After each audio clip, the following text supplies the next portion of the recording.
Hi, Barbara. Hi. Nice to see you again. Good to see you. How are we doing this week?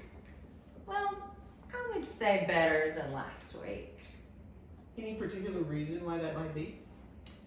Well, Tristan was at camp last week and he came home this week and we went to the water park for a day. And I just remembered I used to take Zach to that water park, so I enjoyed it. I see. Has increasing your activity level like we talked about had a little factor in making your week a little better?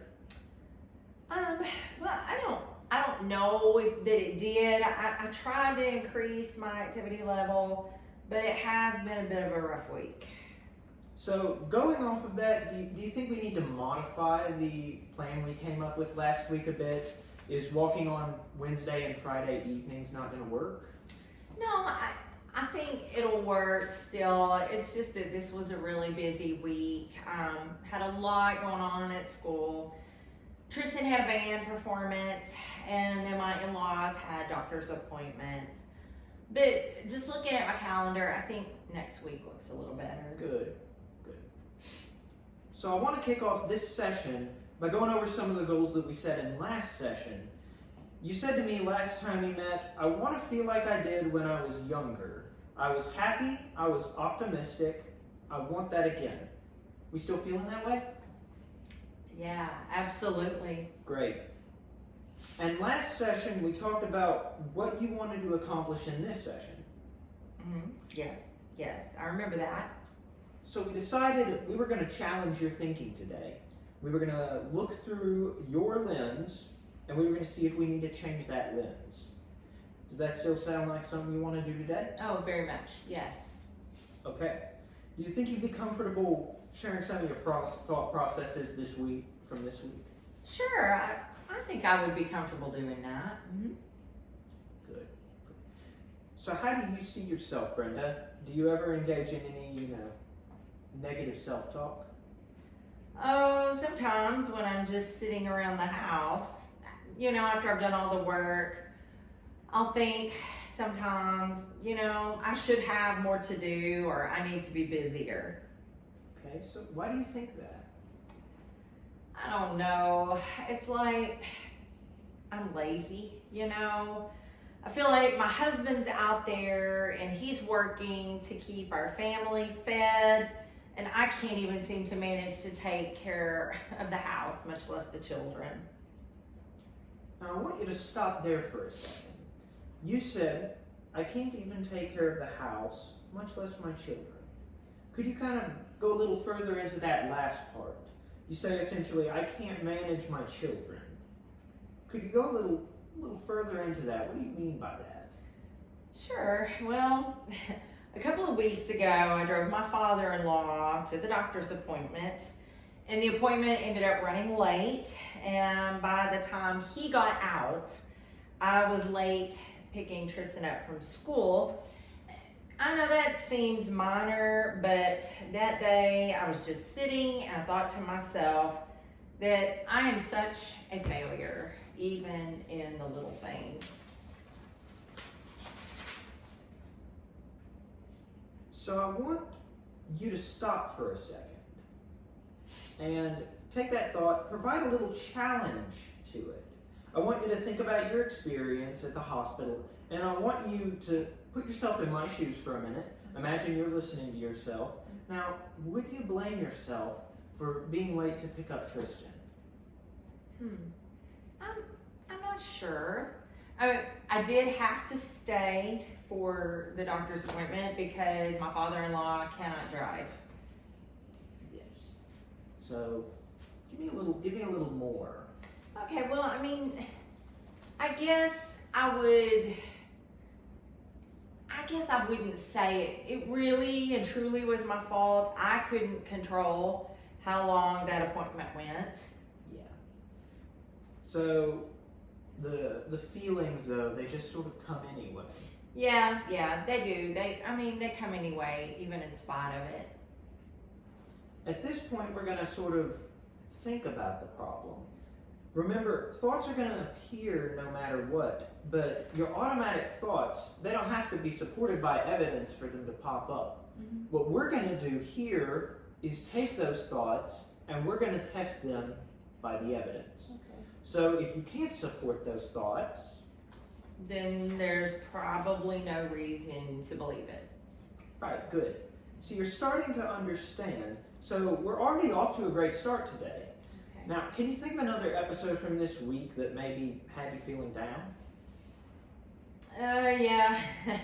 My husband called Zach earlier this week. He's in his college's math honor society, and they're getting ready to go to a conference next week in Utah. And my husband called him to ask him about his transportation arrangements. And they talked for a little while, and eventually my husband brought up, Zach, would you like to talk to your mother?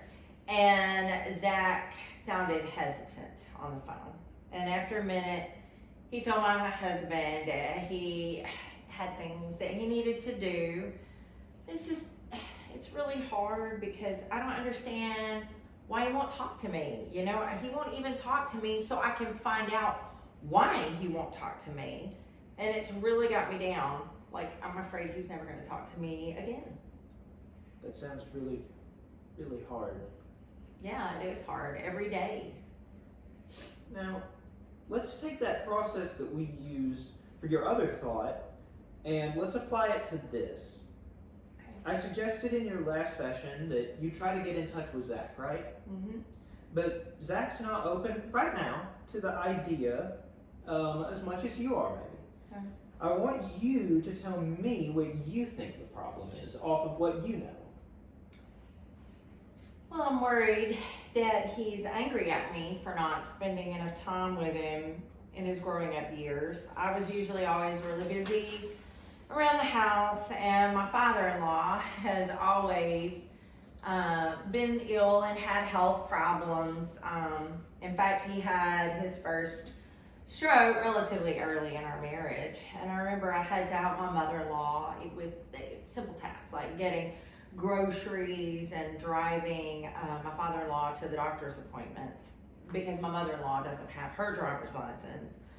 I just don't understand why Zach is okay with his stepdad but not with me, even though his stepdad was also gone a lot while Zach was growing up. What do you think could be one of the reasons, maybe? Why do you think that it's the case that he's not talking to you? I suppose sometimes I think it's because I was at home, but I didn't necessarily always have time for him. Steve was usually gone and supporting the family, and maybe I should have been more supportive and helpful of Zach. Here's what I want you to think about. So think about it like this. If you keep trying to contact Zach, and you keep on trying to talk to him, trying to make amends, and he's not ready to do it right now, how are you going to deal with that? How do you think is a good way that you can deal with that? Wow, I guess I don't really know. So let's take what we know, and let's test, your thoughts of, I don't know what I'm going to do with that. Okay. Yeah. If it gets to the point where, right now, Zach is not ready to talk just yet, is there anything else that you can do maybe to sort of cope with that? I don't know. I'm just not sure. I mean, I guess I could tell myself that I have done everything that I could, and maybe that would be something. And that is exactly what you need to think. Past a certain point, that's all you're really able to do. Okay. At the point where you've put yourself out there and Zach is just not ready yet, you need to be able to look yourself in the mirror and say to yourself, I did what I was supposed to do. You might not be happy with the choices you made in your past, but they don't define the future. And after that, keep reminding yourself that you did what you were supposed to do. It sounds very difficult. Yeah, I totally understand that. But past a certain point, it is no longer your responsibility. It's hard to come to terms with the past sometimes. But where there was a mistake, you acknowledge it, but you don't stay there.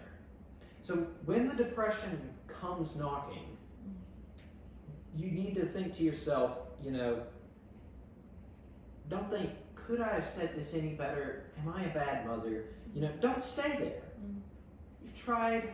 You need to try hard to stay in the present. You're right here in the moment, you're doing your best, and one day Zach's going to come around, I think. You told me this happened before, hasn't it? It has happened before, yes. It sounds like there are some things that Zach needs to work out right now. In the meanwhile, your priority needs to be you and making sure that you're okay throughout this. Okay. Don't ignore the depressing thoughts when they hit you. You need to take what you know and you judge those thoughts by what you know. If they don't match, I want you to take them and throw them in the trash. That wasn't the trash. Yeah. That puts a good spin on it. But what about my thoughts? Are there any specific thoughts that provide you with happiness that are particularly enjoyable for you? Happy memories? Oh, yeah, there are. I have some wonderful memories of a time where Steve and Zach and I all went on a cruise together, and it was actually a 6-day cruise that we had won in a raffle, and I have very fond memories of that cruise. What I think would be helpful for you is focusing on that memory, and throughout your day, you're active around the house. Take that memory, other happy memories. Throughout this coming week, I want you to think of other memories of other thoughts, doesn't have to be a memory. It can just be, happy expectations, of the future, just think about something that makes you happy. Okay. And I want you to take these thoughts and, think the ones that keep your mood up. Okay. Was there anything we didn't get to in this session that you wanted to talk about? Anything maybe from last session that you wanted to talk about? No, I really am already feeling a little bit different than when I came in here today. So is it different in a better way? Yeah, I would say that it is better. Excellent. When you come back next week, we'll take a look, see how you've been doing with this treatment plan, see how those thoughts, those positive thoughts are affecting your mood. If you come back and you're still feeling a bit down, let's talk about it. Okay. And we'll see what the problem is, and maybe from there we can work on a better approach. Okay, that sounds good. Okay, thanks. Thank you.